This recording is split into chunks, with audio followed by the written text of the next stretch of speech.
Donc bonjour à tous, bienvenue à cette conférence. Donc une conférence vraiment sur Parcoursup, sur nos formations post-bac et sur les prochaines étapes de Parcoursup. Donc je suis Sandrine Pinault et je suis la responsable du recrutement des étudiants pour le post-bac et je suis accompagnée de Virginie Brault-Kaczorowski qui est la responsable des premières années, la responsable pédagogique. Bonjour. Je vais commencer juste par vous présenter quelques informations sur l'école que vous connaissez sûrement, mais c'est toujours intéressant de pouvoir les rappeler. Par contre, avant de commencer, excusez-moi, j'ai oublié, n'hésitez pas à poser vos questions tout au long de la conférence. Vous avez un outil qui s'appelle QR en bas de votre écran qui va vous permettre de poser vos questions. Nous avons Alexia qui est avec nous, qui est dans l'ombre, que vous ne voyez pas à l'écran, mais qui pourra répondre à certaines de vos questions à l'écrit. Et nous reviendrons à la fin de la conférence sur des questions que nous allons traiter à l'oral. Donc, n'hésitez pas à commencer à poser vos questions tout au long de la conférence. Donc, quelques informations sur l'école. Donc, un établissement d'enseignement supérieur privé, donc à but non lucratif, puisque nous sommes sous statut associatif. Nous sommes membres de la Conférence des grandes écoles, donc de la CGE, et nous avons 2 diplômes différents à l'école. Un diplôme de design Bac+5 qui est visé par le ministère de l'Enseignement supérieur et qui est enregistré au niveau 7 au RNCP, et des DENMAD, donc le diplôme national des métiers d'art et de design, donc qui est un Bac+3 et qui est un diplôme contrôlé par l'État. Nous sommes également partenaires de la CCI et nous sommes associés à l'Université de Nantes. C'est ce qui nous permet, cette association avec l'Université de Nantes, qui nous permet de délivrer des DENMAD, même si nous sommes un établissement privé. Donc, pour rentrer un petit peu plus dans nos formations, on va commencer par le diplôme de design Bac+5, donc un diplôme en 5 ans pour arriver à un diplôme reconnu. On entre en première année après tout bac, toute série, toute spécialité. Et nous avons donc un cycle bachelor en 3 ans, suivi d'un cycle master en 2 ans. Donc, la possibilité d'effectuer différentes options en 2e et 3e année de bachelor et différents cycles master, que ce soit en France, en voie scolaire, en France, en apprentissage, ou à l'étranger dans nos antennes, donc en Chine, en Inde, au Brésil et au Canada. Je ne vais pas forcément rentrer dans les détails de cycle master, mais si vous avez des questions, n'hésitez pas à nous les poser. Je vais laisser la parole à Virginie pour tout ce qui va être l'explication des premières années. Oui, merci Sandrine. Donc peut-être certains me connaissent déjà puisque c'est pas la première fois que j'anime des conférences avec Sandrine. Mais donc voilà, je suis Virginie Brault-Kaczorowski, donc je suis la responsable pédagogique de la première année du cycle bachelor à l'école de design. Donc là, je vais vous parler uniquement de cette année-là et donc je laisserai Sandrine ensuite vous expliquer un petit peu en quoi consistent nos différentes DNMAD. Donc cette première année du cycle bachelor, donc c'est la première année d'un cycle en 3 ans qui généralement débouche ensuite vers un cycle master. Donc comme le disait Sandrine il y a quelques instants maintenant, sur un cycle long. Alors cette première année du cycle bachelor, elle permet à nos étudiants d'acquérir les fondamentaux qui sont liés au design et puis de les initier à ce que l'on appelle dans notre école la création par le projet. Donc, dans cette première année, on va essayer le plus possible de développer tout ce qui est culture générale, tout ce qui est culture artistique, et puis d'enseigner aux étudiants quels sont les outils de représentation qu'ils vont pouvoir utiliser, et puis tout ce qui est technique d'expression plastique. Il y a 3 grands pôles dans cette première année. Le premier pôle, c'est tout ce qui concerne l'enseignement général. Donc, nos étudiants vont retrouver des matières qu'ils ont l'habitude d'avoir eues avant. Donc, de l'anglais, de l'expression écrite et orale, de la philosophie. Peut-être des matières un petit peu nouvelles qui sont inhérentes à une école d'art appliqué, comme de l'histoire de l'art ou bien tout ce qui est culture, voilà, vraiment culture artistique, en sachant que tous les cours en enseignement général sont toujours tournés vers le design. Donc en anglais, on va apprendre du vocabulaire spécifique à ce qui concerne le design d'espace ou le graphisme. En expression écrite et orale, qui est une matière que j'enseigne, donc je connais bien, on va faire travailler les étudiants sur des notions d'objet, qu'est-ce qu'un objet, qu'est-ce qu'il y a derrière un objet, etc., etc. À cet enseignement général, je dirais classique, vient s'ajouter toute une partie liée au culturel et qui est fortement corrélée à la vie culturelle nantaise, puisque on va au cinéma, on va au théâtre, et puis on propose aussi à nos étudiants différentes sorties culturelles. Alors, compte tenu de l'époque que nous sommes en train de vivre et de l'année que nous avons passée, il nous a été un petit peu difficile cette année d'emmener nos étudiants et au théâtre et au cinéma, même pour les visites culturelles, puisqu'on était très contraints. On a trouvé des solutions, c'est-à-dire que le cinématographe avec lequel on travaille, qui est un cinéma d'art et d'essai à Nantes, donc avec Nicolas Thévenin, on a proposé des films libres de droit que nous avons envoyés aux étudiants par mail. Et puis c'était toujours accompagné d'une petite présentation donc de Nicolas Thévenin qui se filmait et qui présentait le film que les étudiants allaient pouvoir visionner. Et puis c'était aussi également suivi d'une séance de travail sur le film en question. Donc voilà, toutes ces choses que l'on fait normalement in situ, on n'a pas pu les faire, bien entendu, cette année, mais on a trouvé d'autres solutions. Puis je reviendrai un petit peu plus tard sur peut-être comment on a travaillé cette année dans ce contexte un peu particulier. Donc ça, c'est le premier pôle, le pôle enseignement général. On a un deuxième pôle qui est extrêmement important puisque c'est vraiment le pôle représentatif d'une école d'art appliqué où là, on va proposer aux étudiants des cours de création plastique, des cours de dessin couleur, et des cours aussi de dessin volume, donc comment on passe de la 2D à la 3D, et puis également des cours de composition graphique. Je veux bien que tu passes sur la slide suivante, Sandrine. Voilà. Le troisième pôle que l'on propose aux étudiants, c'est ce que l'on appelle le pôle projet. Et ce pôle projet se compose de 4 initiations différentes, donc des ateliers de design ou des modules design, comme on les appelle chez nous.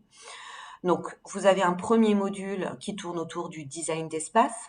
Donc, c'est un module où nos étudiants vont avoir des apports théoriques sur qu'est-ce que c'est que de faire de l'architecture intérieure ou qu'est-ce que c'est que de faire de la scénographie. Et puis, il y aura toute une partie où on va être dans le faire, où on va mettre les mains dedans, où voilà, si un jour je fais du design d'espace, ben, qu'est-ce que je vais avoir à réaliser? On a également la même formule, mais pour le design graphique, donc où on initie les étudiants au graphisme, c'est-à-dire au print, et puis au motion numérique, donc là c'est plus l'image animée. On a ensuite un troisième module ou atelier de design qui tourne autour du numérique, où on va initier les étudiants à l'UI UX design ou bien au game experience design. Et puis enfin, dernier module qui tourne autour du design de produits, avec à chaque fois cette initiation pour le design industriel ou le design transport. Donc en gros, nos étudiants, première année, passent par ces 4 initiations différentes, en sachant que, comme c'est bien spécifié sur cette slide, à chaque fois, ce sont des ateliers qui courent sur 7 semaines, et puis c'est 4 heures par semaine. Donc il y a un atelier de 28 heures de sensibilisation et d'initiation au design d'espace, au design graphique, au design numérique et au design de produits, qui sont finalement les grandes filières majeures que l'on propose ensuite à nos étudiants en deuxième et troisième année. Et puis peut-être, voilà, donc là, vous avez des exemples de projets qui peuvent être réalisés. Alors là, ce ne sont pas des projets qui ont été réalisés dans le cadre du module design en première année, puisque vous constaterez qu'en cette semaine, les travaux sont déjà très bien réalisés. Mais voilà, ça vous donne en fait un petit peu une idée de qu'est-ce que c'est que ces différentes filières métiers. Donc voilà, l'espace, ça tourne autour des espaces. Tout ce qui est industriel et transport, on travaille plus sur de l'objet. Tout ce qui est motion design ou graphisme, on est plus là sur l'image, donc comme je le disais tout à l'heure, qui peut être imprimée. C'est le cas de l'exemple que vous avez sous les yeux, ou bien qui peut être en mouvement. Et puis enfin, l'UI UX design ou le game experience design, où on va travailler effectivement sur les notions d'interface, etc., etc. Pour finaliser ce pôle projet, il y a aussi pour nos étudiants tout un travail sur ce que l'on appelle un dossier personnel, qui est un dossier qui va être réalisé par l'étudiant tout au long de l'année. Alors, pas tout à fait en autonomie, puisque nos étudiants sont accompagnés à raison de 4 fois dans l'année par un référent. Donc, on a un référent qui va suivre un petit groupe de 10 étudiants et qui va les accompagner tout au long de l'année sur leur dossier personnel. Alors, l'étudiant est complètement libre de choisir son sujet. On a des sujets qui sont divers et variés. Ça peut également être un sujet qui n'a rien à voir avec le monde du design, puisque l'objectif de ce dossier personnel, c'est de leur apprendre une démarche qui est la démarche que l'on attend ici à l'école de design, à savoir, nous c'est ce qu'on dit, c'est la forme de l'entonnoir, donc comment d'un sujet extrêmement vaste, je vais être amenée à faire des recherches, à faire des choix dans mes recherches, à laisser certaines choses de côté, à prendre le temps d'analyser toutes ces recherches, cette période de veille, pour aboutir à une fameuse problématique. Et c'est comment ensuite je vais répondre de manière plastique à cette problématique. Le dossier personnel, c'est quelque chose d'extrêmement important dans l'année. C'est très diffus puisque voilà, ça vient un petit peu tout le temps, tout au long de l'année. Mais c'est important parce que je dirais qu'il y a trois marches vraiment à monter quand on fait le cycle long à l'école de design. La première marche, c'est le dossier personnel. La deuxième marche se situe en fin de troisième année du cycle bachelor avec le projet bachelor. Et puis enfin, la troisième marche, elle se situe en fin de cinquième année du cycle master avec le projet de fin d'études. Et donc, c'est vraiment trois grandes étapes de la scolarité à l'école de design. Et donc, le dossier personnel constitue cette première étape où vraiment nos étudiants vont, voilà, vont un petit peu comprendre ce qu'on attend, ce que l'on attend d'eux. J'avais dit aussi que je vous toucherais deux ou trois mots sur sur cette année qui a été très très particulière. Donc, nous avons commencé, on a accueilli tous nos étudiants fin août, début septembre, de manière tout à fait classique, si ce n'est le port du masque qui était obligatoire et des contraintes sanitaires qui étaient extrêmement contraignantes. Mais moi, je trouve que nos étudiants ont vraiment bien joué le jeu. Et puis, il y a eu ce deuxième confinement qui est tombé fin octobre, début novembre. Et là, on a eu une chance folle puisqu'on a pu maintenir certains cours en présentiel. Pas tous, mais on a pu maintenir tous les cours pratiques en présentiel, donc le dessin couleur, le dessin volume, la création plastique, la composition graphique et tous les modules d'initiation au design. Donc c'était une chance folle pour nos étudiants. Par contre, on pouvait accueillir en présentiel, mais en demi-jauge. Donc, depuis le 2 novembre, nos étudiants de première année, on leur envoyait, enfin je leur envoyais toutes les semaines leur planning pour la semaine d'après pour leur dire s'ils étaient en présentiel ou en distanciel. Et on a tourné comme ça toute l'année, ce qui fait que ça permettait à nos jeunes d'être présents au moins un jour et demi par semaine à l'école, ce qui était super important parce que ils pouvaient nous voir, on pouvait discuter avec eux, ils avaient des échanges plus constructifs avec leurs enseignants. Et voilà, donc ça, je pense que ça a été une excellente chose parce que le tout à distance est très compliqué. Donc là, le fait aussi d'avoir une école où on voyait nos étudiants, c'était plutôt chouette, quoi. Voilà, je sais pas si j'ai oublié de dire des choses, Sandrine. Non, je pense que tu as tout dit. Je pense que oui, c'est important de. Je pense que tous ceux qui regardent, je pense que pour vous, c'est aussi une inquiétude de savoir comment va se passer la rentrée.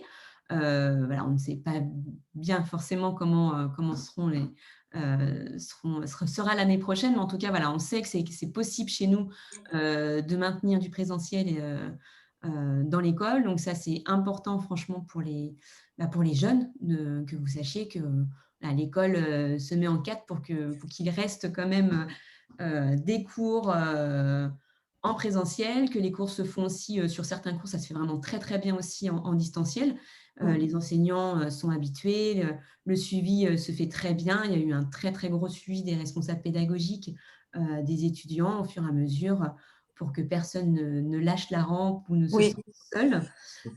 Parce que quand on est un étudiant et qu'on est dans une petite chambre d'étudiant, qu'on est éloigné de sa famille, c'est pas toujours évident.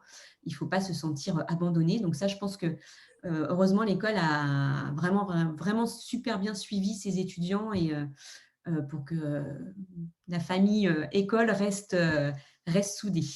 et on a passé beaucoup de coups de téléphone, voilà, on a fait marcher le téléphone, les Zooms, on a mis nos baskets aussi des fois pour parcourir toute l'école, pour aller faire un petit coucou à tous nos étudiants, mais c'était quand même chouette, quoi, vraiment chouette. Ouais, c'était important quand même Mm. que ça se passe le mieux possible. Peut-être que je peux aborder maintenant le DENMAD. Donc le DENMAT, c'est un diplôme, le deuxième diplôme que l'on donne à l'école de design. Donc, nous avons 3 DENMAD différents. Le DENMAD est également accessible à partir de tout bac, hein, donc après un bac, toute série. Donc voilà, je vais rentrer peut-être un peu plus. Excusez-moi, voilà. Donc 3 DENMAD différents. Un DENMAD espace spécialité architecture de l'habitat et aménagement commercial avec une mineure objet, un DENMAD numérique avec une spécialité design d'interface et médias numériques avec une mineure graphisme, et un DENMAD objet design industriel avec une mineure matériaux, design produit. Donc, vous voyez la différence avec le cursus Bac+5 par rapport au DENMAD. Quand vous rentrez dans une première année de Bac+5, vous avez une année générale qui va vous permettre de découvrir l'ensemble de ce que l'on fait à l'école en Bac+5. Là, quand vous intégrez un DENMAD, vous vous spécialisez dès la première année. Et donc, c'est vraiment ça la différence fondamentale entre les deux. Vous choisissez vraiment votre spécialité en arrivant en DENMAD. Donc ça, c'est important que vous compreniez bien. Pour ce qui est ensuite de rentrer un peu plus dans le rythme de formation, donc 3 années en DENMAD, donc un Bac+3 qui vaut le grade de licence, avec 2 années en voie scolaire, avec 34 semaines de formation, et vous voyez des périodes de stage, donc 4 semaines de stage en première année et entre 12 et 16 semaines de stage en entreprise. Donc ça, c'est intéressant aussi d'avoir ce côté professionnalisant dans le DENMAD.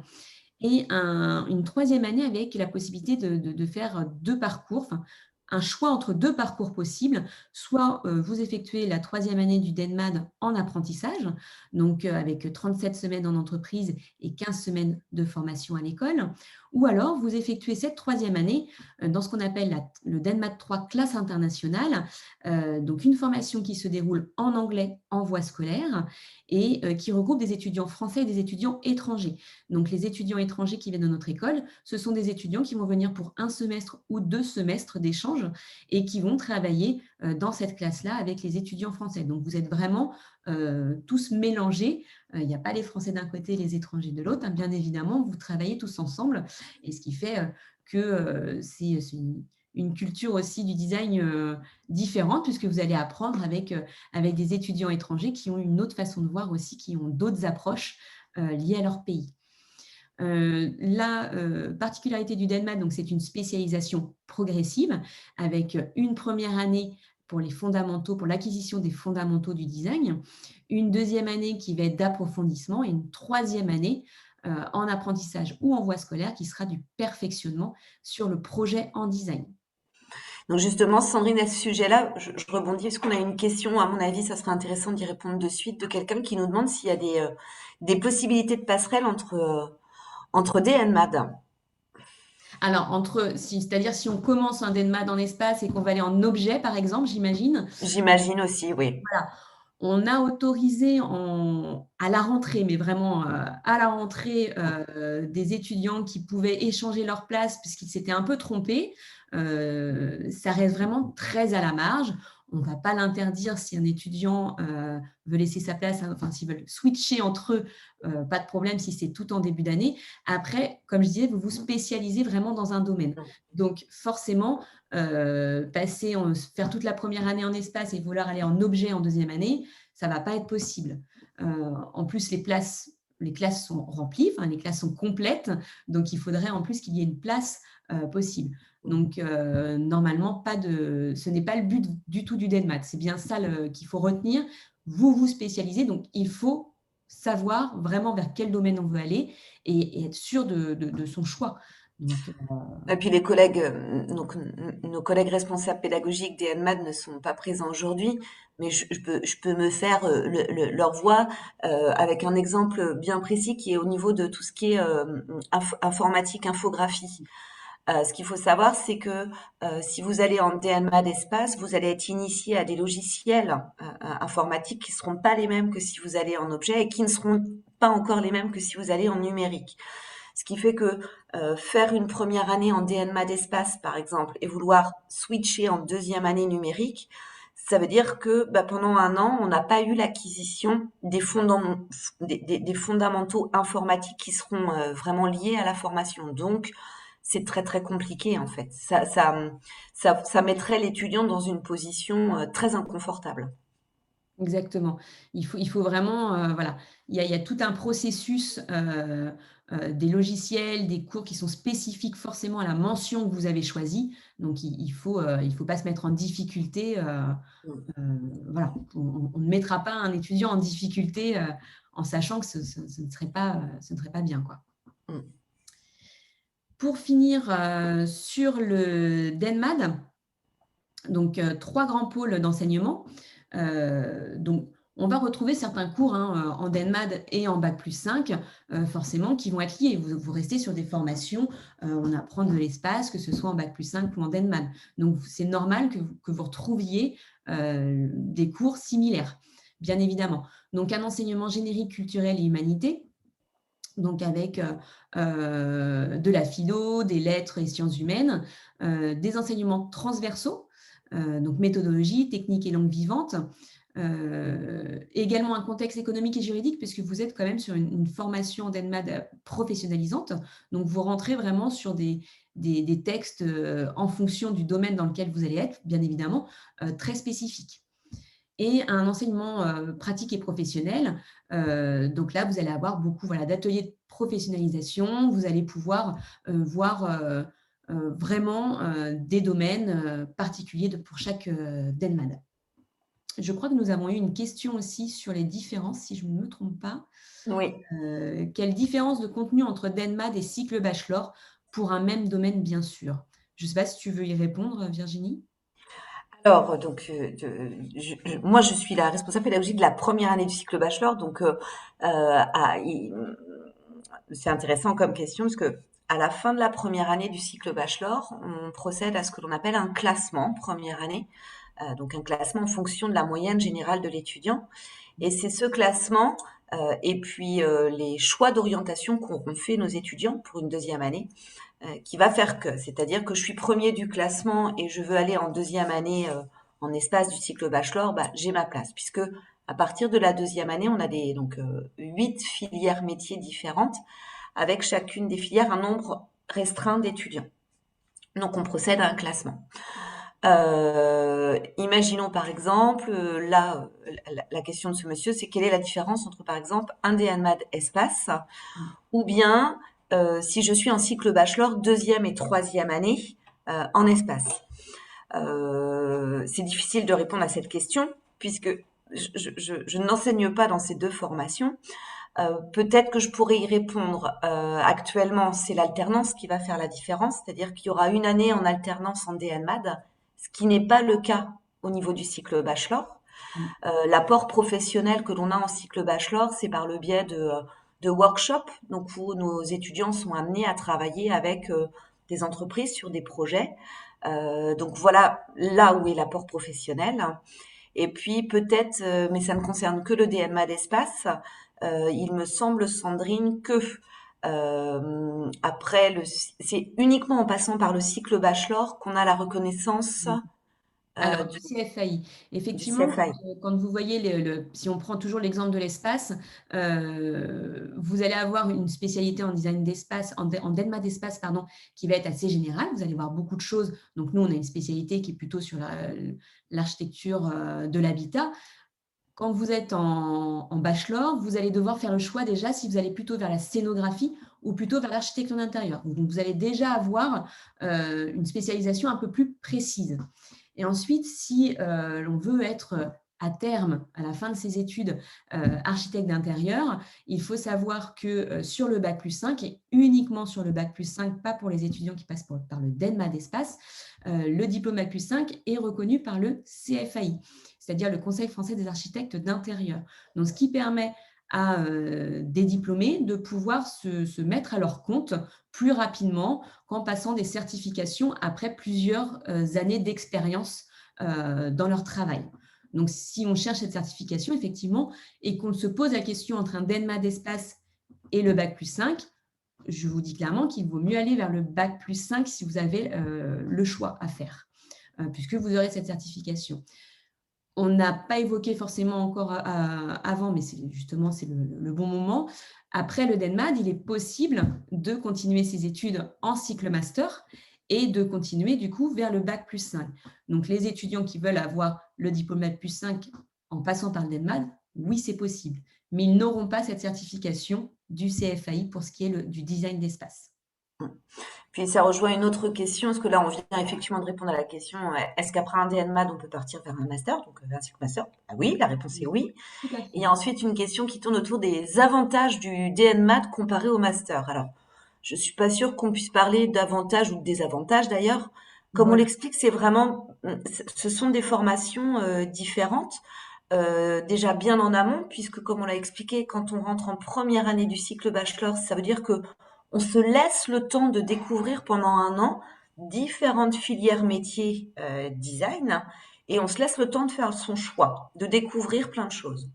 Alors que quand on rentre en DNMAD, de suite, si vous rentrez en DNMAD objet, de suite, vous êtes dans de l'objet. Et vous n'irez pas voir ce qui se passe en graphisme, en motion design, en architecture intérieure, en scénographie, etc., etc. Donc, c'est vraiment ça, je dirais, la grosse différence. C'est effectivement cette année d'alternance que nous n'avons pas en cycle bachelor. Peut-être qu'on proposera ça un jour, j'en sais rien, mais en tout cas, pour l'instant, c'est pas le cas.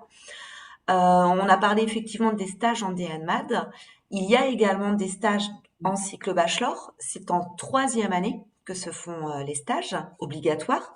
Et puis, quelqu'un nous demandait aussi, quid de l'international? Et c'est une super bonne question puisque effectivement, alors en DNMAD, il ne me semble pas qu'il y a une possibilité d'aller à l'international, ce qui est le cas quand on arrive en cycle master.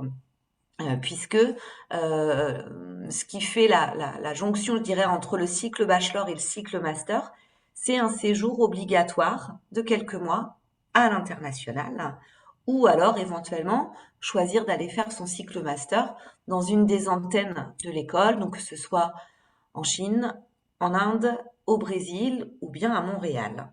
Je crois que je n'ai rien C'est oublié. ça. Donc effectivement, quand on part dans nos antennes, on part pour 2 ans. On finit son cursus de bac+5 à l'étranger. Donc forcément, là, c'est 2 années à l'étranger avec des thèmes différents en fonction des pays dans lesquels on va être. Et pour les étudiants qui restent du coup sur Nantes, effectivement, quoi qu'il arrive, ils partiront à l'étranger puisque le premier semestre de la 4e année est à l'étranger, soit en échange dans une autre université, et là on a une centaine de partenariats dans le monde, donc ça laisse beaucoup de choix, soit en stage à l'étranger dans une entreprise. Donc vous voyez que vous avez en cursus bac+5 et en DENMAD la possibilité d'avoir un côté professionnel. Là aussi où va être la différence entre un DENMAD et un bac+5, c'est bien évidemment le niveau de diplôme. Vous avez un bac+3 en DENMAD qui vous grade de licence et un bac+5 pour le cursus bac+5. Donc les étudiants qui s'arrêtent, qui ne continuent pas en cycle master après le DENMAD, et c'est tout à fait normal et c'est fait pour, il n'y a aucun souci, vont être sur des postes au départ avec des responsabilités un petit peu en dessous du bac+5 puisqu'on a moins d'années d'études sur notamment le management de projet. Où là, sur les 2 dernières années du bac+5, on est vraiment sur des thématiques de management, d'équipe et de projet surtout, puisqu'on va aller chercher les compétences que le designer n'aura pas forcément, puisqu'il ne peut pas tout savoir. On va aller chercher les compétences dans d'autres domaines avec d'autres personnes. Donc, on va manager vraiment un projet de design. Mm. J'espère que c'est assez clair. Oui. Il y avait une question aussi sur l'alternance. Donc, en cycle bachelor, alors en cycle master, les années 4 et 5 peuvent-elles se faire en alternance? Oui, effectivement, elles peuvent tout à fait se faire en alternance. Et puis, il y avait une autre question Il aussi est même sur... possible, excuse-moi Oui, Virginie, je te coupe, mais vas-y. il est même possible d'effectuer une seule année sur les 2 maintenant. Il va être possible de ne pas forcément faire les 2 années en alternance, mais une seule sera possible aussi. Donc voilà, c'est un peu plus de souplesse de l'État. Et puis, on avait une question aussi sur la sélection pour les studios internationaux. Alors, en troisième année, tout comme en première année d'ailleurs, nos étudiants sont amenés à faire des choix d'orientation ou de studios. Donc, soit nos studios en France avec les différentes thématiques qu'on propose, soit effectivement nos studios à l'international. Et ça se passe comme en première année, c'est-à-dire qu'on opère classement. Alors oui, je vois studio. Oui, c'est dans notre jargon à nous, c'est-à-dire que lorsque nos étudiants, alors là on se projette très très loin puisque ça y est, on a déjà un pied dans l'école et puis on a déjà fait les 3 ans, que ce soit en cycle bachelor ou en DNMAD. En gros, quand on rentre en cycle master, on ne fonctionne plus par filière métier, on fonctionne par thématique. Et donc, on a des différents, alors on pourrait appeler ça des laboratoires ou des formations. Effectivement, nous, on appelle ça des studios, où on a un studio qui va être tourné plus vers tout ce qui est nouvelles pratiques alimentaires, un studio qui va être tourné autour de la notion de la ville durable, de comment habiter la ville de demain. Donc, en fait, nos étudiants, quelles que soient les filières métiers dont ils sont issus, quels que soient les DLMAD, ils sont amenés à travailler ensemble sur des thématiques qui sont communes. Voilà. Oui, tout à Et fait. ensuite, d'autres passerelles possibles, si pas pris en master, bah, a priori, tous nos étudiants après un bac plus 3, que ce soit le bachelor ou le DNMAD, participent au classement pour partir en master dans l'un ou l'autre des laboratoires ou des studios. Tout à fait. Vous allez avoir donc chaque année, vous allez valider des crédits ECTS. C'est ce qui valide votre année. C'est-à-dire, les crédits ECTS vont valider le niveau de compétence que vous avez, que l'on acquiert chaque année. Et je vois aussi, je vais répondre en même temps sur le diplôme de bachelor est-il reconnu par l'État? Non, le diplôme de bachelor n'est pas reconnu par l'État puisque la reconnaissance de l'État se fait bien sur l'ensemble du cursus, qui est un cursus de 5 ans. Donc, pour avoir cette reconnaissance, vous allez aller jusqu'au bac plus 5. Mais par contre, vous allez valider chaque année 60 crédits ECTS. Donc, en fin de troisième année, vous allez avoir validé 180 crédits ECTS. Ces crédits ECTS vont vous permettre soit de continuer chez nous et de faire différents vœux pour le cycle master, soit, si vous le souhaitez aussi, d'intégrer d'autres écoles, puisque des passerelles sont possibles dans différentes écoles, que ce soit en France, à l'étranger, grâce à la validation de ces crédits ECTS. Et donc, vous allez, si vous êtes en troisième année, vous allez émettre plusieurs vœux, comme à la fin de la première année. Et en fonction de votre classement, vous aurez la place dans le master de votre premier choix ou de votre deuxième choix. Voilà. J'espère que c'est assez clair. Ce n'est pas toujours évident, effectivement, de comprendre la démarche. Ce qu'il faut bien voir, c'est qu'effectivement, sur le bac plus 5, on rentre avec une idée au départ qui va déjà pouvoir évoluer pendant la première année, qui va également évoluer au fur et à mesure de sa deuxième et troisième année, puisqu'on peut se dire, c'est tel cycle master qui m'intéresse maintenant, mais en fonction de ce que vous allez apprendre dans l'école, des partenariats avec les entreprises que vous allez faire, des stages que vous allez faire, bien évidemment, vous n'allez pas choisir votre cycle master dès la première année. Vous allez poursuivre votre formation et faire des vœux à la fin de votre troisième année. Donc, ça vous laisse du temps de réflexion et de voir quel cycle master vous voulez. Et c'est pareil pour les DENMAD. Si vous souhaitez continuer après la troisième année, donc vous obtenez votre DENMAD, là, vous allez intégrer le cycle master en proposant votre candidature pour le cycle master, puisque là, vous ne faites pas partie intégrante du cursus Bac plus 5, vous êtes bien sur une autre formation, et donc vous allez candidater pour les cycles master. Et donc, effectivement, ça va se faire aussi en fonction des places qui seront disponibles en fonction des cycles master. Il y a pas mal de questions aussi sur justement l'organisation en première année du cycle bachelor, donc je peux y répondre. Donc on accueille 300 étudiants en première année du cycle bachelor, donc j'ai 300 petits avec moi. Donc c'est une organisation, on a 10 classes donc de première année, donc à raison de 30 étudiants par classe. Mais certaines matières, nos classes sont dédoublées. Donc tout ce qui concerne l'infographie et l'anglais, notamment, j'y pense. Voilà, on a des demi-groupes pour faciliter l'enseignement, faciliter l'acquisition de la langue et puis des logiciels informatiques. Quid aussi, je voyais de l'accompagnement. Alors, nos étudiants ont tous une adresse mail. Ils ont l'adresse mail de tous les enseignants, de tous les salariés de l'école de design, puisque toutes nos adresses mail sont configurées de la même manière. Je pense qu'on est une école assez ouverte. Il est très facile d'engager la conversation, que ce soit avec les enseignants ou bien les assistantes pédagogiques, les responsables pédagogiques, etc., etc.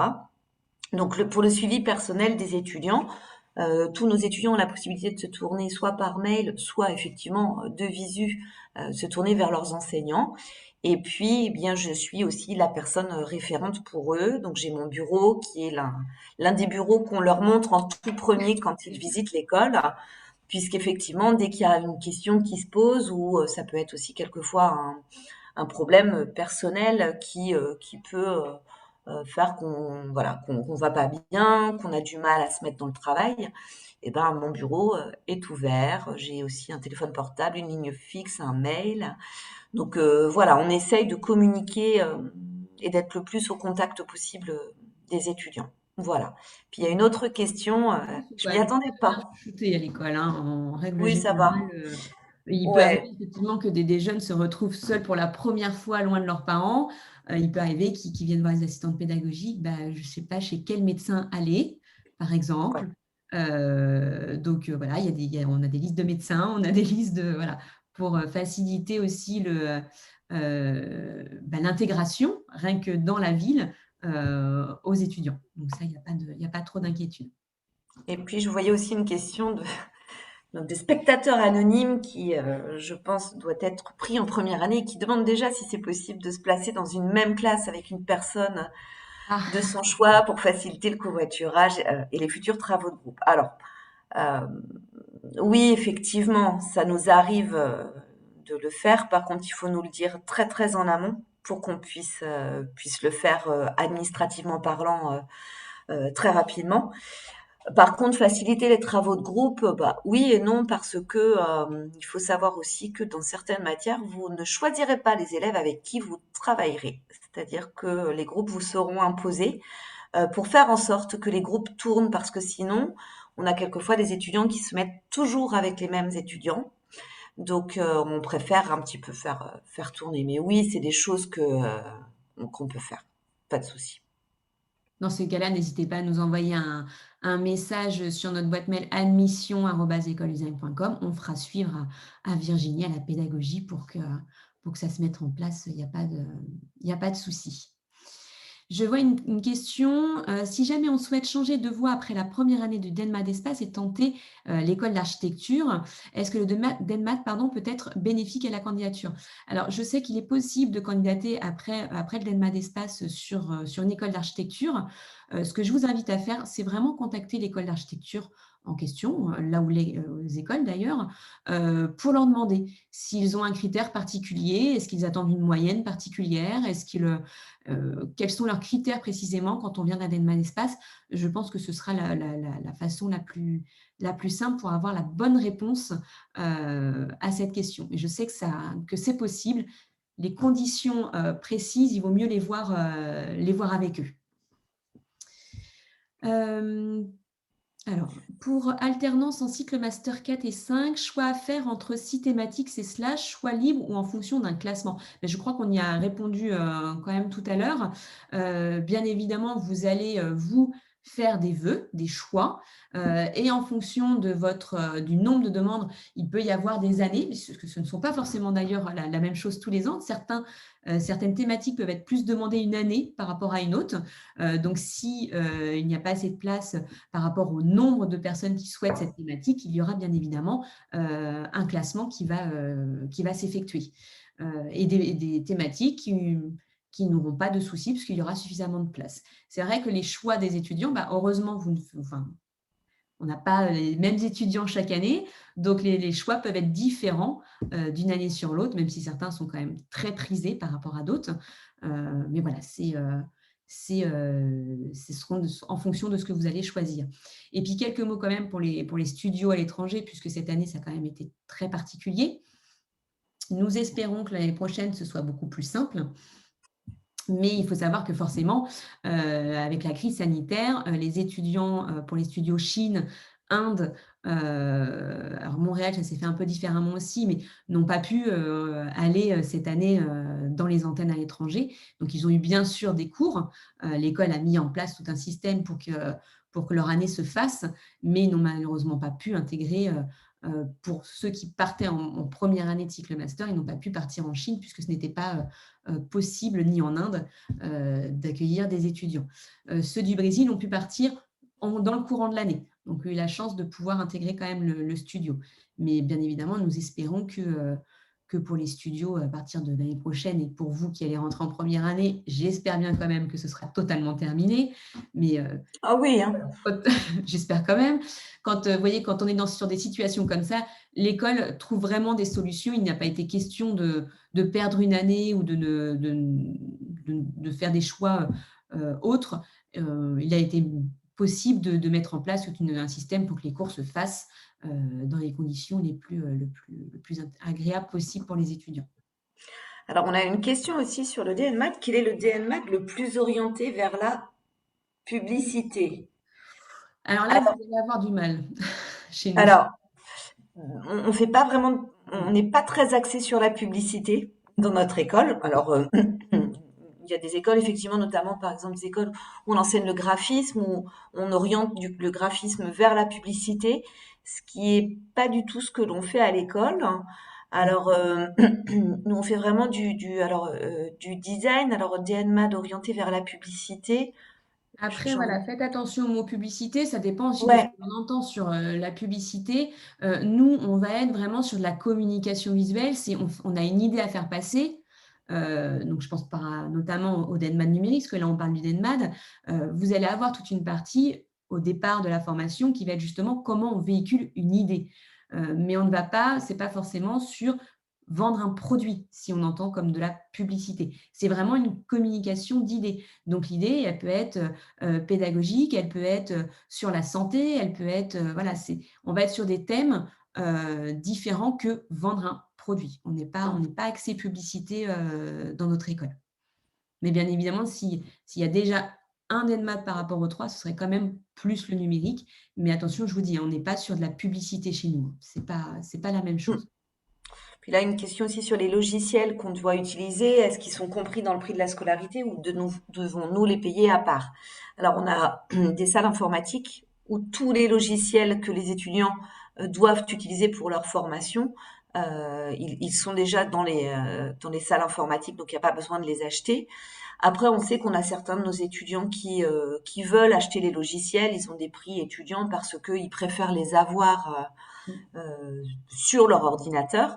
Mais normalement, il n'y a pas d'achat supplémentaire. Et puis, même cette année, donc avec ce contexte de mi-jauge et de quelquefois de cours à distance, on a mis en place aussi un outil qui permettait à nos étudiants de chez eux de prendre le contrôle. Ça faisait un peu flipper, mais ils pouvaient prendre le contrôle d'un ordinateur qui était dans une salle informatique de l'école. Et donc, quand vous étiez dans cette salle informatique, c'était très bizarre parce que vous voyez un curseur qui bouge tout seul sur un écran parce que derrière cet écran, virtuellement, peut-être à 300 km, il y avait un étudiant.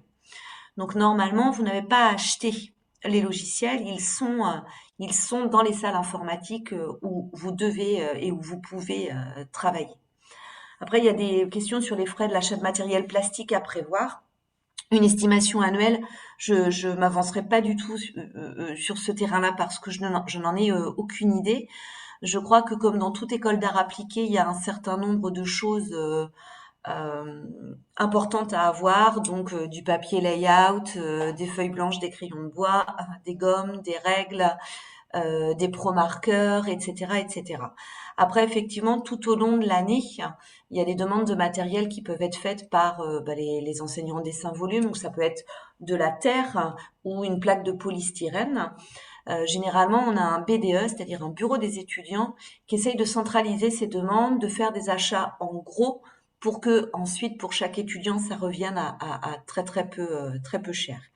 Et puis alors, c'est une question qui est super intéressante, Sandrine, parce que souvent les étudiants de première année me disent, ouais, mais on nous demande d'acheter beaucoup de matériel, etc. Bah, je dis, effectivement, mais la consigne des enseignants, ça n'est pas d'acheter du matériel dans un magasin neuf.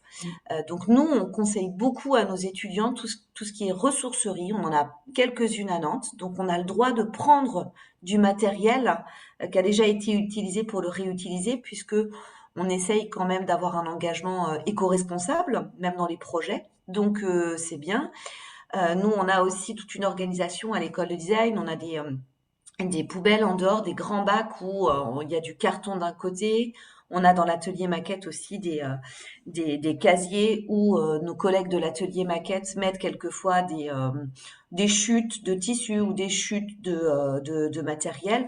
On engage vraiment les étudiants à se servir de ce matériel-là avant d'aller en acheter du nouveau, parce que sinon, effectivement, ça peut monter très très vite. Mais il y a quand même un certain nombre de choses à avoir, mais il me semble, alors là, j'ai pas encore communiqué avec le nouveau bureau des étudiants. Chaque année, le bureau des étudiants organise un pack, Pack de donc un rentrée. pack de rentrée.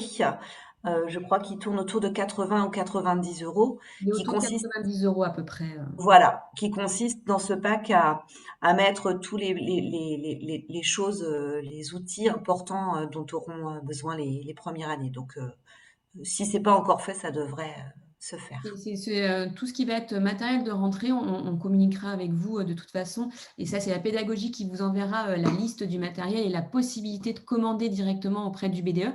Donc moi, C'est je pas une obligation non plus, hein. voilà, c'est pas une obligation. Si vous ne savez pas exactement quel matériel il faut, n'investissez effectivement pas d'argent si vous n'êtes pas sûr de pouvoir vous en servir après. Le pack de rentrée, il est bien fait par le BDE. C'est sympa, vous avez même pas de course à faire, tout est fait, vous avez plus qu'à attendre qu'on vous le donne à la rentrée. Et donc ce pack de rentrée-là, il vous sera proposé, début juillet, enfin dans les courriers qui sont envoyés par le service de la pédagogie au mois de juillet. Donc ne vous inquiétez pas forcément de ça, trop tôt, vous aurez la possibilité de commander ça auprès du BDE. Et même le BDE, dans leur salle BDE, ont en vente quelques stylos, du papier, des choses comme Oui. ça, à des prix intéressants. Ce qui fait que voilà, on n'est pas obligé d'aller courir dans un magasin pour un pro-marqueur qui nous manque ou qu'on a perdu. Il y a quand même du choix avec les étudiants. Et bien évidemment, les étudiants ont régulièrement des prix, des réductions sur certains magasins à Nantes. On en donne souvent et on donne en accès soit au BDE, soit dans la cafétéria des étudiants. Il est possible voilà, de faire attention, en tout cas à ne pas dépenser trop. Et on invite bien évidemment les étudiants aussi à ne pas jeter le matériel dont ils n'ont plus besoin. C'est pareil. Ce que certains n'utilisent plus, ça peut faire le bonheur d'autres Oui, également. Donc, ça me permet de rebondir sur des questions. Justement, ce fameux matériel, est-ce qu'on peut le laisser à l'école à l'intérieur de casier? La réponse est oui, puisque vous avez la possibilité d'avoir un casier, parce qu'on déconseille fortement aux étudiants de laisser leurs ordinateurs ou leur matériel dans les voitures.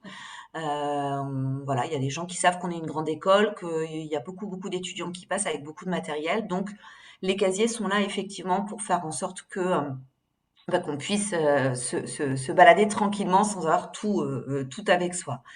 Je voyais aussi une question justement sur les associations. Bah oui, on a un bureau des étudiants, on a un bureau des sports, on a un bureau des arts. Donc, ce sont des bureaux qui sont gérés par des étudiants de deuxième année et qui vont proposer, ça peut être des sorties au théâtre, des rencontres sportives. Notre BDE aussi propose tous les ans un week-end, ce qu'on appelle un week-end d'intégration pour intégrer les premières années. C'est liberté est donnée aux étudiants d'y aller ou pas. C'est absolument pas une obligation. C'est plus des événements festifs ou alors des événements autour du culturel pour que le contact entre les nouveaux étudiants et puis les anciens étudiants se fasse. Et puis j'ai vu une autre question. Euh, y a-t-il des étudiants en bachelor première année qui ne passent pas en deuxième année, oui, toutes filières confondues? Je pense que c'est celle-là que tu cherchais peut-être. voilà. Alors, c'est une excellente question. Normalement, nous avons de la place pour tout le monde en deuxième année. Mais, malheureusement, il arrive quelquefois qu'une filière métier soit plus demandée qu'une autre.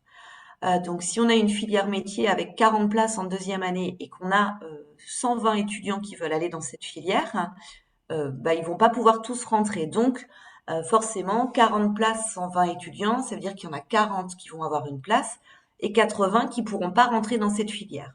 D'où ce deuxième vœu ou un troisième vœu. C'est-à-dire, si j'ai pas mon premier vœu, j'ai peut-être la possibilité d'avoir mon deuxième ou mon troisième vœu. Donc, il peut arriver, je crois qu'il faut qu'on soit transparent. Effectivement, il peut arriver qu'il y ait des étudiants en première année qui ne passent pas en deuxième année pour deux raisons. Celle que je viens d'évoquer, voilà, c'est qu'il n'y avait pas plus de place dans la filière qu'il voulait et qui nous dit, bah non, moi c'est vraiment pour cette filière-là que j'étais rentrée dans votre école, donc je ne souhaite pas aller dans une autre filière. On l'entend complètement.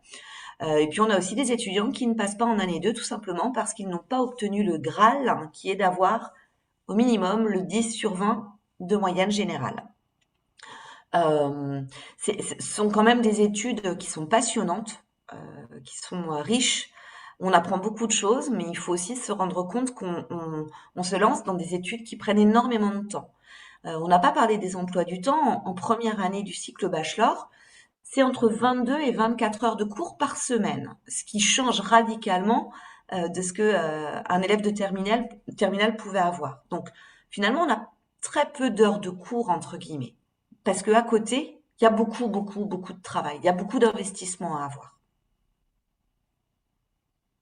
Oui, c'est important vraiment de se rendre compte que voilà, ce sont des métiers qui sont passionnants, mais il y a un travail derrière conséquent, Mm. bien évidemment. Euh, Il y a plusieurs questions. Alors, on va peut-être pas toutes les traiter en même temps parce qu'on n'a pas du tout parlé encore des étapes de Parcoursup, mais c'est normal, vous Ouais, avez des il y a questions. tout, plein de questions sur tout ce qui est liste d'attente, parce que je pense que peut-être nos futurs étudiants doivent Voilà. être bien, bien stressés et on comprend. C'est normal. Je vais peut-être répondre quand même. Il y a une question, pardon. Pour devenir scénographe au théâtre et cinéma, le master est-il plus adapté? Alors, je ne suis pas sûre de vraiment bien comprendre cette question. Est-ce que c'est si on veut devenir scénographe, et on peut aller dans le cursus Bac+5, donc je ne sais pas si la question est d'une personne qui est plutôt dans le DENMAD, mais pour la scénographie au théâtre et au cinéma, si on fait la filière scénographie en bachelor, on va aller après en cycle master, on sera toujours scénographe. On va choisir de travailler dans une thématique qui va nous intéresser. La scénographie, actuellement, il y a aussi beaucoup de choses liées au numérique qui sont énormément développées. Donc, on peut très bien aller dans un DENMAD, pardon, dans un cycle master plutôt orienté numérique, c'est totalement possible, mais on reste de toute façon avec sa spécialité scénographie. Donc, si la réponse n'était pas celle attendue, n'hésitez pas à la préciser parce que j'espère avoir compris le sens de la question. Euh, alors, il y a une question, comment vous situez-vous par rapport aux autres écoles de design, notamment Strat Design? Alors, je pense que c'est important pour chacun de regarder les différentes écoles qui sont possibles. Vous avez la chance en France d'avoir beaucoup d'écoles de design qui sont très bien. Donc, je ne vais pas vous dire que Strat ou que l'école de design, l'une ou l'autre, va être meilleure. Je pense que si vous voulez faire du design produit, les deux sont de très bonnes écoles, tant mieux, ça vous laisse encore plus de possibilités. Regardez maintenant, après les projets des étudiants, ce qui vous intéresse, vous, les reconnaissances de diplômes, le nombre de stages, l'étranger, ce qui va faire que vous allez faire votre choix. Chacun fera le choix d'une école pour des raisons différentes aussi. Donc, les deux écoles sont de deux très bonnes écoles, donc n'hésitez pas à regarder les deux et faire votre choix vraiment de façon personnelle. Je ne vais pas vous dire que Strat est moins bien, parce que ce ne serait pas vrai de toute façon. Vous avez deux très bonnes écoles. Donc, à vous de regarder et de faire vos choix vraiment de façon personnelle. Alors, tu as la même question, mais pour Lisa, Sandrine. Ah, je ne vais pas faire le détail de toutes les écoles, mais la réponse est la même. Vous pouvez avoir Lisa, en plus, il y a Strat ou Lisa d'ailleurs, ont des antennes différentes en France, enfin, ont des spécialités qui peuvent être différentes en fonction de dans quelle école on va aller. Donc, regardez bien, regardez, voilà.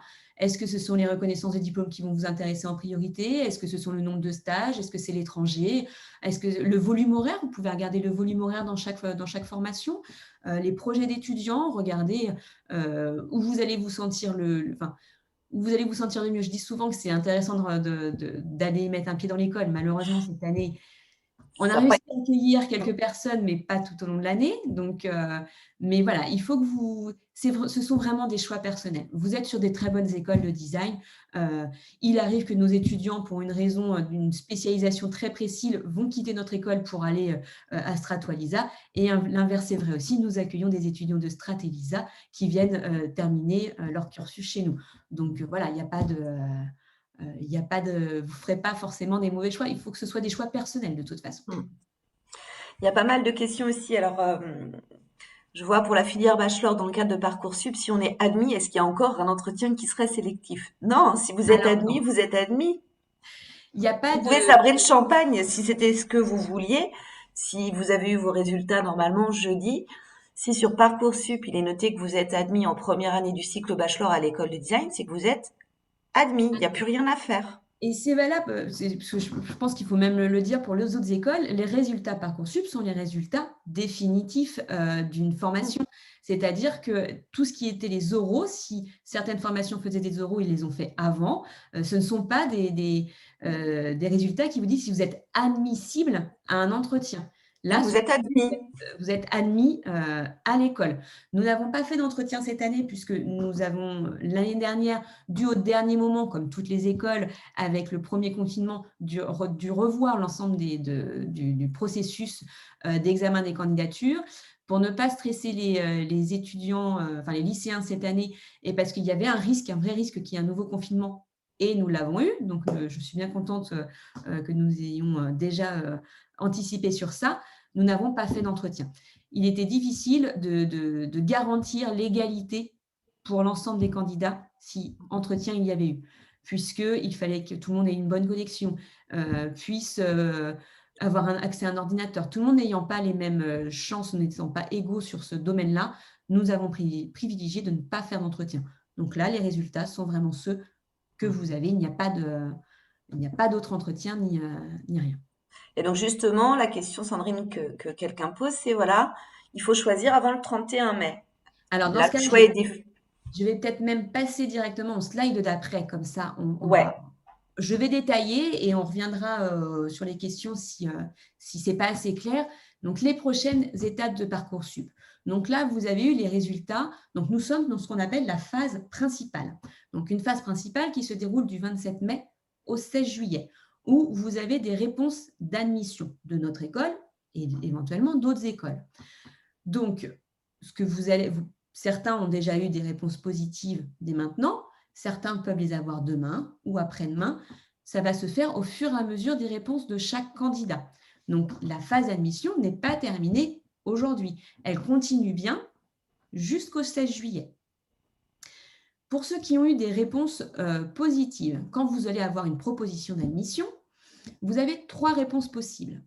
Soit vous acceptez définitivement la place qui vous est proposée dans notre formation, et ça veut dire que vous renoncez à tous vos autres vœux que vous aviez pu faire sur la plateforme.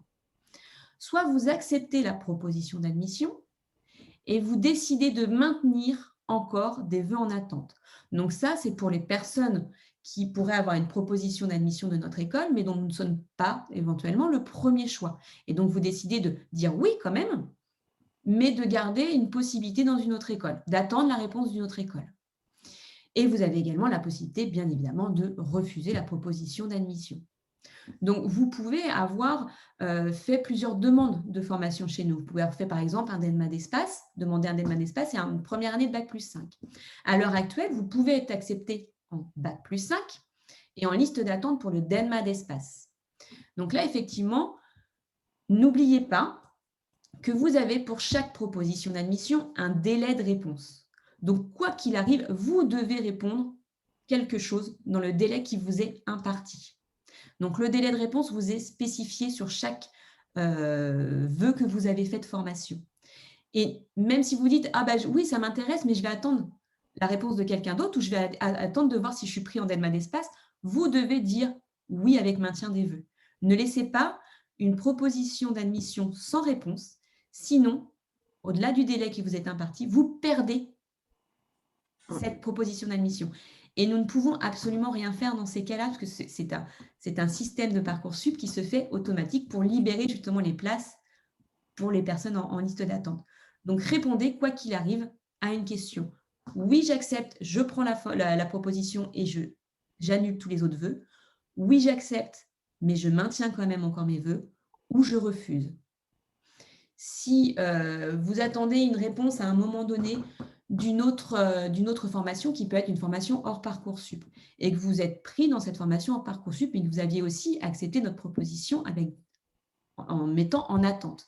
N'oubliez pas à ce moment-là, si la formation ne vous intéresse plus, de venir refuser cette formation.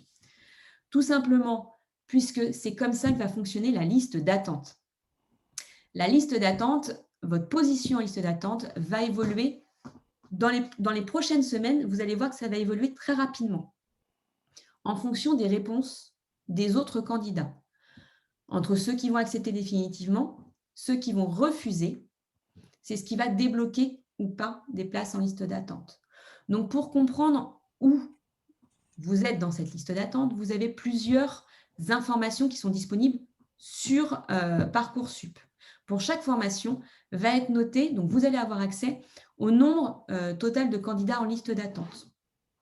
Vous allez savoir combien de places sont proposées par la formation. Vous allez savoir votre position dans le classement de la formation. Attention, cette position va rester fixe. C'est-à-dire qu'aujourd'hui, si vous êtes 50e sur la liste d'attente en DENMAT d'espace, vous allez rester 50e. Mais ce n'est pas que vous êtes réellement 50e, c'est que vous gardez ce chiffre d'indiqué. Mais vous allez pouvoir voir que le dernier candidat qui a reçu une proposition d'admission, au début, ça va être le 40e. Ensuite, peut-être qu'on va être sur le 42e, sur le 43e. Et vous voyez que votre position, forcément, elle monte, même si on reste avec le chiffre de 50.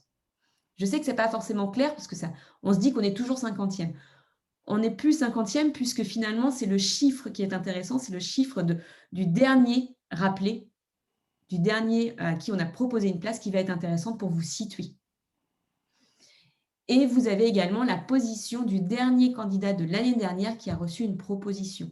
Si vous êtes 350e sur liste d'attente et que vous voyez que l'année dernière, le dernier à recevoir une proposition, il était 150e, il y a des chances que ce soit approximativement la même chose cette année.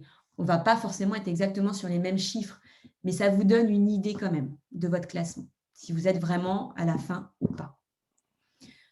Donc, je ne sais pas si c'est assez clair, n'hésitez pas à reposer une question si je n'ai pas été assez claire. Je sais que c'est très stressant d'être en liste d'attente, mais n'oubliez pas qu'on vient juste d'avoir les propositions d'admission, ça va très vite évoluer et vous allez pouvoir voir vraiment où vous en êtes de cette liste d'attente. Et n'oubliez pas que ça peut évoluer jusqu'à juillet. Certains ont eu des propositions d'admission vraiment à la fin de la phase principale. Donc, ne vous angoissez pas. Si vous voyez que vous êtes un petit peu juste, n'oubliez pas de répondre oui et de mettre vos vœux en attente. Mais pour certaines formations, il y a encore peut-être un petit peu d'attente à prévoir. Il y a une question encore sur Parcoursup, Sandrine, qui est, voilà, si on se trouve sur liste d'attente pour un DNMAT spécifique, est-ce qu'il y a encore une possibilité d'élargir ses choix et d'avoir une place dans une autre spécialité où il pourrait rester des places, bachelor ou autre DNMAT? Je crois que j'ai la réponse à la question, mais... Malheureusement, nous sommes sur une phase principale. Si vous avez fait, par exemple, un vœu en DENMAT d'objet et que vous vous dites, je suis très très loin effectivement dans la liste d'attente, le DENMAT numérique m'intéresse bien, est-ce que je ne pourrais pas finalement aller en DENMAT numérique? Si vous n'avez pas fait d'autres vœux que le DENMAT d'objet, vous ne pouvez pas avoir de possibilité pendant la phase principale d'en faire de nouveaux. Par contre, il y a ce qu'on appelle une phase complémentaire qui démarre au 16 juin. Elle démarre au 16 juin pour les formations qui ont des places justement qui seraient disponibles. C'est-à-dire qu'une formation qui aurait proposé la place à toute sa liste d'attente et qui, du coup, les personnes n'étaient pas intéressées, donc il reste 1, 2 places, 3 places. Donc, à partir du 16 juin, une école pourra, nous ou d'autres écoles, pourront proposer les places qu'il nous reste sur cette phase complémentaire. Donc, vous voyez que la phase principale et la phase complémentaire, pendant que certains auront encore en phase principale des réponses par rapport à la liste d'attente, d'autres pourront être amenés à faire de nouveaux vœux. Par contre, attention, l'année dernière, nous n'avons pas été en phase complémentaire pour aucun de nos 3 DENMAD, puisque nous avons toujours eu des listes d'attente. Tant qu'une école a des listes d'attente, elle ne passe pas en phase complémentaire. Elle ne propose pas de place, puisqu'il y a des gens qui attendent ces places sur liste d'attente. Nous avons été en phase complémentaire pour le Bac+5 à la fin de la phase complémentaire. Fin juin, début juillet, nous avons eu quelques places qui se sont libérées, mais c'était vraiment quelques places. Je ne peux pas du tout certifier cette année que nous irons en phase complémentaire pour le Bac+5. Nous avons eu quelques demandes aussi. Donc, on a quelqu'un qui est sur liste d'attente en DMA, alors je ne sais pas duquel il s'agit. À quelle position peut-on avoir raisonnablement une chance d'accéder? Ça, ce sont des questions auxquelles on ne peut malheureusement C'est pas justement ce que répondre. je vous disais tout à l'heure, si vous chaque DNMAT va avoir un nombre différent de candidats, donc une liste d'attente plus ou moins longue, et chaque DNMAT, en fonction des réponses des gens, va évoluer différemment. Donc il faut vraiment que vous regardiez par rapport, aux indications qui sont, pardon, sur votre dossier, où vous vous situez et de voir au fur et à mesure si la liste d'attente avance vite ou pas.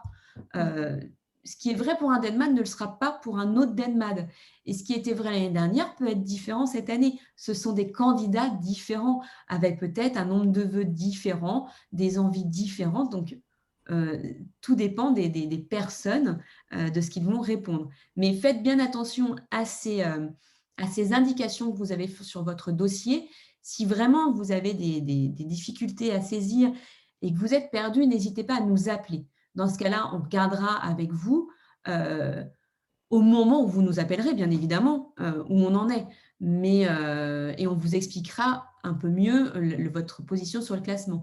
Mais ce sera toujours une position au moment où on vous aura au téléphone. Cette position va évoluer. Évoluer. Alors là, on repasse sur une question sur le niveau de dessin. Est-ce que les élèves doivent avoir tous le même niveau à la fin ou il est adapté à chacun? Alors, non, c'est pas un niveau de dessin qui est adapté à chaque étudiant. C'est surtout un niveau de dessin qui est adapté aux attentes que l'on va avoir de vous à la fin d'un cycle bachelor et à la fin d'un cycle master. Donc, on peut être amené à prendre des étudiants ayant des niveaux de dessin très différents les uns des autres. On rappelle qu'on est une école, donc vous êtes là pour apprendre.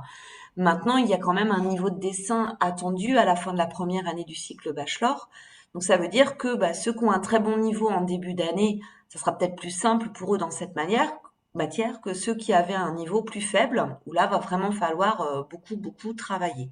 Mais non, on peut pas faire de l'individuel en fait. Il faut vraiment, voilà, on amène, les enseignants amènent les étudiants à la fin de la première année à avoir un niveau en dessin de couleur qui est un mode de représentation qui pourra leur permettre, comme le disait Sandrine tout à l'heure, de communiquer un message, de communiquer des intentions, des idées ou des envies.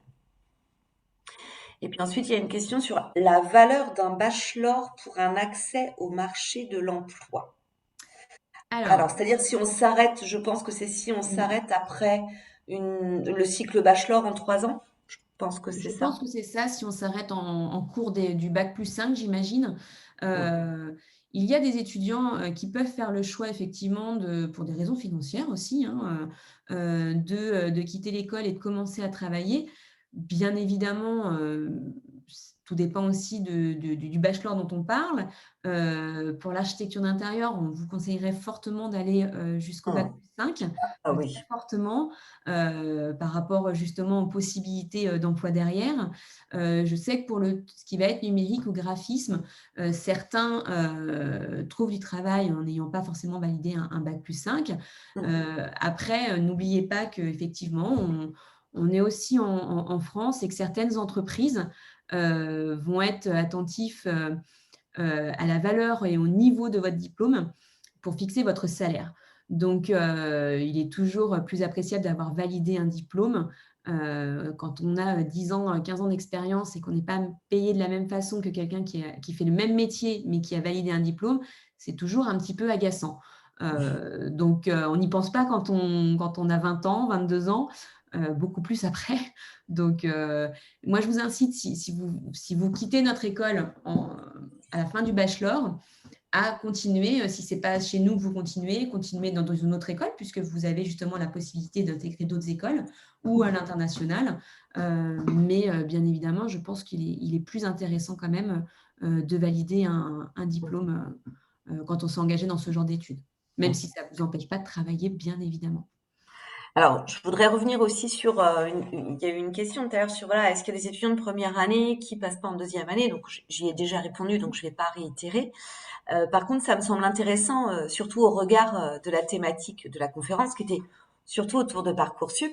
Ça me semble intéressant d'ajouter une chose, c'est que Je vais le dire par rapport à l'expérience que j'en ai notamment cette année, puisqu'on a des étudiants. Nos étudiants de première année ont fait une très forte demande pour aller vers la filière architecture intérieure. Les filières espace sont très très demandées, que ce soit en bachelor d'ailleurs ou en DNMAT. Bien entendu, comme je vous l'ai expliqué tout à l'heure, on n'a pas autant de place en deuxième et troisième année en architecture intérieure qu'on a de propositions. Donc moi, ce que je conseille toujours aux étudiants qui sont rentrés à l'école de design, même en première année du cycle bachelor, mais en nous disant, moi, je veux faire la première année du cycle bachelor, mais ma deuxième et ma troisième année, c'est cette filière métier-là que je veux faire et pas une autre. Dans ces cas-là, je leur dis, vous prenez effectivement un risque puisque si votre moyenne n'est pas suffisante pour accéder à cette filière, vous n'aurez plus de place. Mmh. Donc moi, que je conseille à ces étudiants-là, c'est on se réinscrit sur Parcoursup pour éventuellement une autre école où il y a du design d'espace. Mais on n'arrive pas en fin d'année en se disant c'est cette filière-là que je veux. On s'aperçoit à la fin de l'année, fin juin, que cette filière-là, on l'a pas. Et là, on se retrouve vraiment désœuvré parce que on est fin juin, Parcoursup c'est terminé et la question c'est ben, qu'est-ce que je vais faire en septembre? Donc, faut toujours avoir un plan B. Faut toujours assurer ses arrières. Toujours, toujours, toujours. Et Après, ça toute l'équipe est là pour aussi pour en discuter. et ça répond aussi à une question, sur le travail, est-il facile d'avoir du travail dans le milieu du design, notamment en design d'espace? Donc justement, tout se recoupe. Le design d'espace est le plus demandé et souvent on nous dit: «Beh, vu que c'est très demandé, pourquoi vous n'ouvrez pas plus de places?» Oui, on pourrait, potentiellement ouvrir plus de places, mais nous savons aussi que, l'architecture d'intérieur et le design d'espace l'accès au milieu du travail dans ces domaines-là est un peu plus tendu que d'autres filières. Donc, il serait dangereux d'ouvrir trop de places et que nos étudiants se retrouvent de fait sur un marché de l'emploi autant plus tendu, enfin de plus en plus tendu, puisqu'il y aurait de plus en plus de designers d'espace diplômés. Donc on fait attention à maintenir, il faut que ce soit, le but aussi de notre école, c'est quand même que nos étudiants puissent travailler ensuite, puissent s'insérer dans le milieu professionnel. Donc ouvrir trop de places et ne faire que augmenter ce problème d'accès à l'emploi dans le design d'espace ne serait pas du tout judicieux.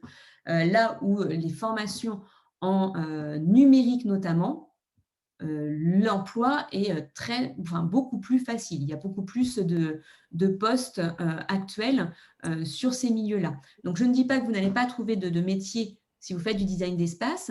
Je dis juste qu'on n'ouvrira pas plus de places dans ces formations-là, puisque l'on sait que ce serait mettre en péril aussi et rendre encore plus difficile l'accès au premier emploi dans ces formations-là. Ce ne serait pas judicieux.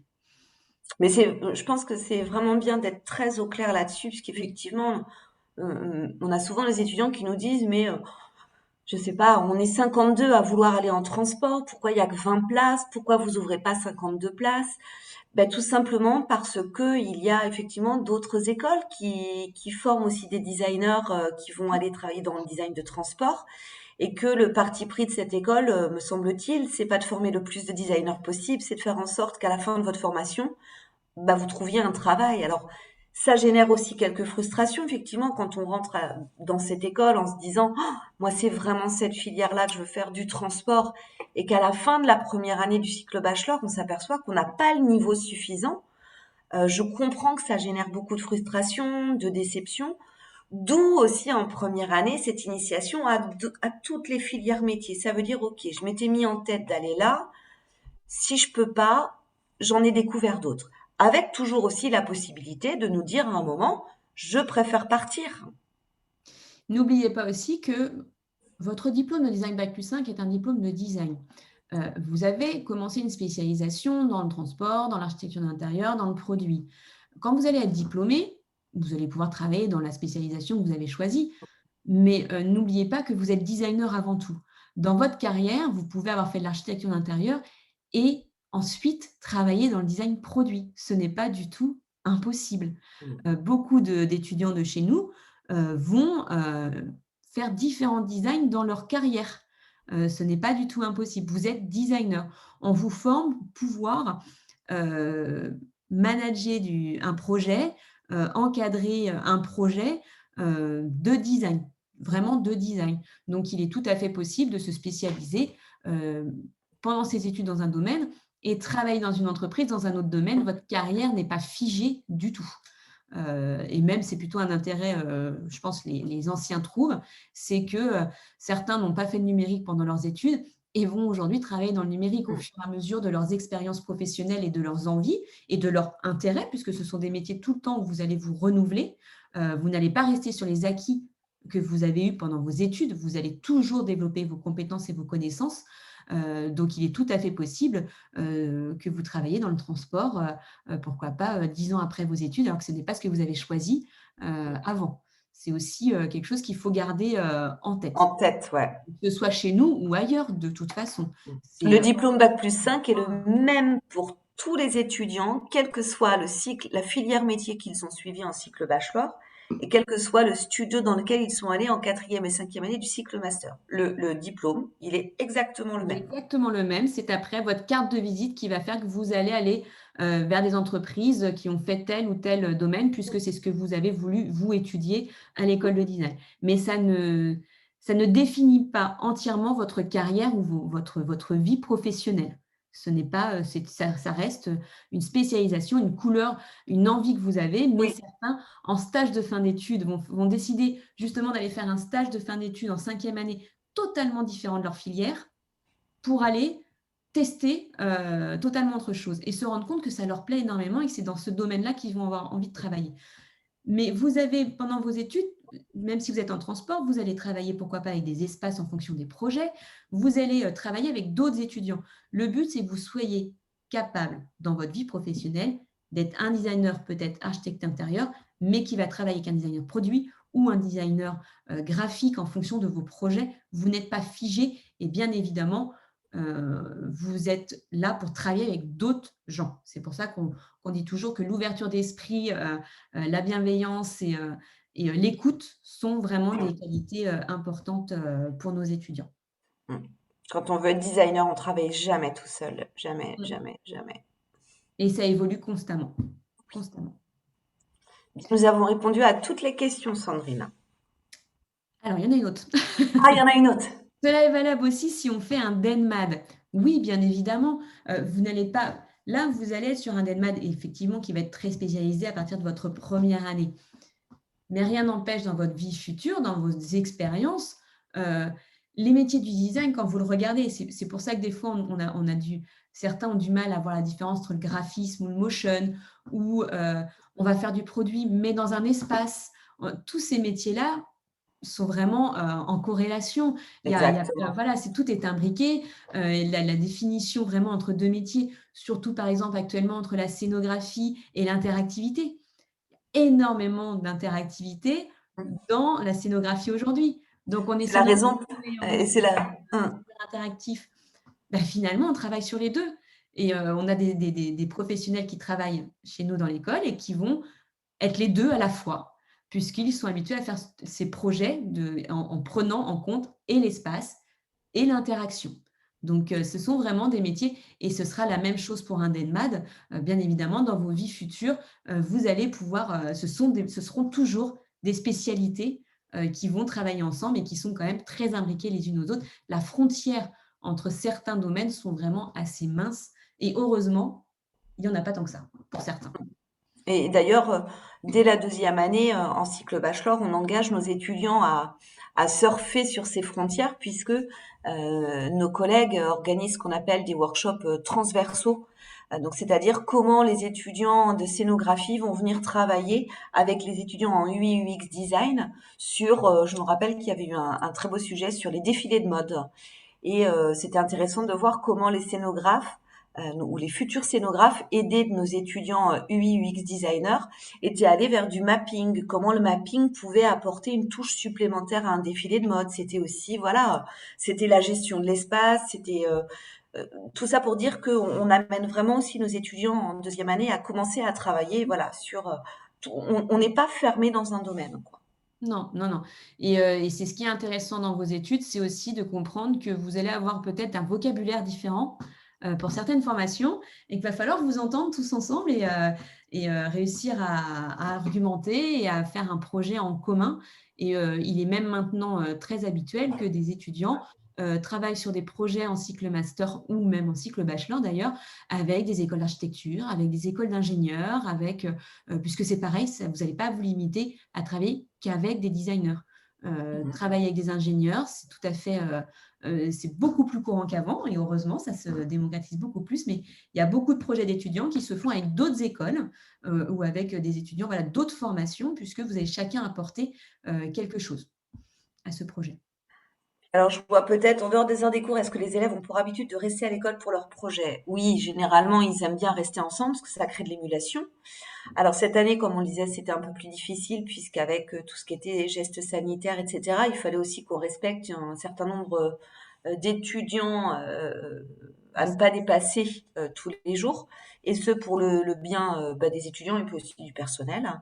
Mais c'est vrai que généralement, c'est un joyeux fouillis. Voilà, il y en a partout. Et puis ça, je rebondis sur une question qui avait été posée tout à l'heure sur effectivement le nouveau bâtiment et notre nouvelle école. Donc on n'en a pas parlé, Non, c'est peut-être. vrai qu'on a eu tellement de questions on s'est arrêté. Le nouveau bâtiment, et je crois que justement la question était si c'était toujours d'actualité pour la rentrée. Ça n'a jamais été malheureusement pour la rentrée ici de septembre 2021. C'est prévu pour automne 2022. Donc ce sera l'année scolaire suivante. Donc, vous qui allez rentrer en première année, vous allez être, ce sera votre première et seule rentrée, voilà, en tout cas, seule année scolaire sur le campus de la Chantrerie. Et ensuite, l'année suivante se fera à l'automne 2022 sur le nouveau bâtiment, dont on a hâte bien évidemment qu'il se fasse. Mais il est déjà bien avancé. Pour ceux qui sont nantais, vous pouvez voir vraiment maintenant un énorme bâtiment. Mais donc oui, le projet est toujours d'actualité, heureusement. Est-ce que nous avons répondu à toutes les questions? J'ai l'impression que oui. Si tout d'un coup, bien évidemment, vous avez des questions auxquelles nous n'avons pas répondu ou si des questions arrivent après, puisque tout ça engage aussi peut-être des discussions familiales derrière, n'hésitez pas à nous contacter sur admission@l'écolededesign.com. Et bien évidemment, est-ce que si les questions que nous avons données, enfin les réponses que nous avons données aujourd'hui manquent de précision, notamment sur les listes d'attente, n'hésitez pas à nous téléphoner.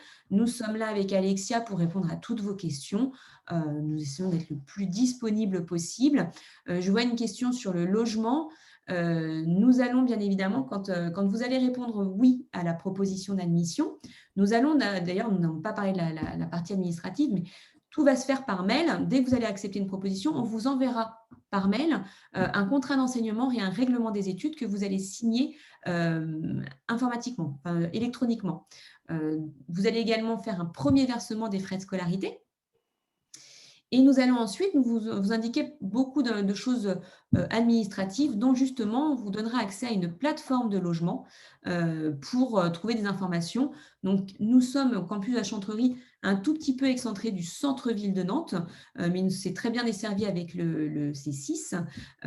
Donc il est tout à fait possible soit d'habiter dans un logement en plein centre-ville de Nantes, soit de faire le choix. Il y a des studios, des logements étudiants juste à côté de notre bâtiment. Donc, il est tout à fait possible aussi de loger là. C'est à vous de voir, sachant qu'en règle générale, les loyers pour une chambre d'étudiants sont environ de 400 € en moyenne. Hein, c'est une moyenne. Donc, voilà. Mais vous trouvez aussi sur Nantes beaucoup, beaucoup d'informations sur les logements sur Internet. C'est très bien. Les informations se trouvent assez facilement. Est-ce que la visio est enregistrée? Oui. Est-ce que vous pouvez revoir la vidéo? Oui. Donc, normalement, elle était sur YouTube, mais je pense que ça n'a pas marché sur YouTube. Mais bien évidemment, ce que l'on va faire, c'est que dès lundi, on pourra vous envoyer cette vidéo. On vous l'enverra tous par mail. Comme ça, vous pourrez regarder encore cette vidéo. Et si des questions, voilà, s'il faut encore, n'hésitez Juste, parce que c'est une question qui me fait sourire. Si on n'a pas le permis de conduire, est-ce que c'est un souci à Nantes? Bon, non, c'est pas un pas. souci. On peut, il y a les trams, il y a les bus, on est très très bien desservi. Donc non, non, ça pose pas de souci. Et puis généralement, nos étudiants s'arrangent entre eux. Quand il y en a un qui a une voiture, s'il y a certains de ses camarades qui habitent pas loin, et ben voilà, il fait taxi, quoi. Donc Oh, puis pas de le souci. chronobus fonctionne très bien à Nantes. Donc le chronobus, c'est un bus qui a des voies spéciales justement pour éviter les embouteillages qu'on a bien envie de prendre de temps en temps en voiture. Euh, mais, mais qui va donc plus vite que nous en voiture en règle générale. Donc, Ouais. euh, donc il y a pas de souci. Et juste pour la question, cette réponse administrative à l'inscription se fera dans un délai de combien de jours pour se faire une idée? À partir du moment où vous répondez oui, dans le courant de la semaine, si ce n'est pas dès le lendemain, vous aurez un mail de notre part. Là, on attendait que tout le monde puisse répondre parce que vous aviez enfin, les premiers avaient jusqu'au lundi pour répondre. Mais dès mardi, les premiers les premiers mails vont être envoyés. Ça va se faire au fur et à mesure pour que vous puissiez tous le faire le plus possible avant de partir en vacances. Si certains ont des demandes de prêt à faire, qu'ils puissent le faire aussi correctement dans les temps, puisque ça va être la course au rendez-vous bancaire. Donc, n'hésitez pas à prendre rendez-vous d'ailleurs avec votre banque maintenant. N'attendez pas le dernier moment parce qu'après, les calendriers sont très remplis dans les banques. Donc, mais voilà, si vous avez besoin de quelque chose, n'hésitez pas. Question pratique aussi, y a-t-il un self dans l'école? Si oui, c'est compris dans le prix de l'école. Alors, nous sommes sur un campus. Donc, dans l'école, il y a possibilité dans la cafétéria des étudiants d'avoir accès. Les étudiants se font à manger. Enfin, chez eux, chez Voilà, eux. à manger chez eux et peuvent réchauffer leurs plats le midi dans la cafétéria des étudiants. Nous sommes également sur un campus qui regroupe plusieurs autres grandes écoles. Donc, il y a un restaurant universitaire sur le campus, donc il n'appartient pas à l'école, hein, c'est vraiment un restaurant universitaire. Et donc, les étudiants ont forcément des prix très intéressants, comme n'importe quel étudiant, des prix qui sont... alors, ça fait bien longtemps que je n'y ai pas mangé, mais je crois que c'est moins de 3 euros maintenant. Donc, voilà, vous pouvez... Ouais, puis on a aussi pour ceux qui ont oublié, il y a des machines qui vendent des sandwichs. Et puis on a aussi des trucks. Alors là, le budget, voilà, c'est un peu plus, mais si on a envie un jour de se faire un peu plus plaisir, une on a des trucks pizzeria. qui passent régulièrement. Il y a deux cafés à côté avec, voilà, des sandwichs, des pâtes, des frites, des panini. Des salades. Voilà. Mais c'est vrai que Salades aussi. beaucoup de nos étudiants emmènent leur gamelle, leur tupperware et puis ils mangent tous ensemble. Voilà. Donc, est-ce que le rue est loin de l'école? Non, non, il est vraiment sur le campus, hein. C'est le prolongement de la rue. Donc, non, non, tout le monde y va à pied, il y a pas de souci. Voilà, je pense que nous avons fait le tour. Voilà, n'hésitez pas à nous contacter s'il y a le moindre souci. On espère vous voir à la rentrée, vraiment de face à face, parce que là, vous nous connaissez, nous, peut-être un peu trop, peut-être maintenant.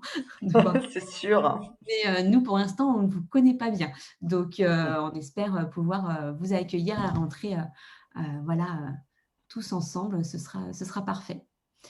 Je vais du coup vous souhaiter un bon appétit, puisqu'il est presque l'heure d'aller manger. Donc, merci à Exactement. tous en tout cas d'avoir suivi cette conférence et nous restons à votre disposition pour toute question. Voilà. Très bon week-end à vous. Au revoir.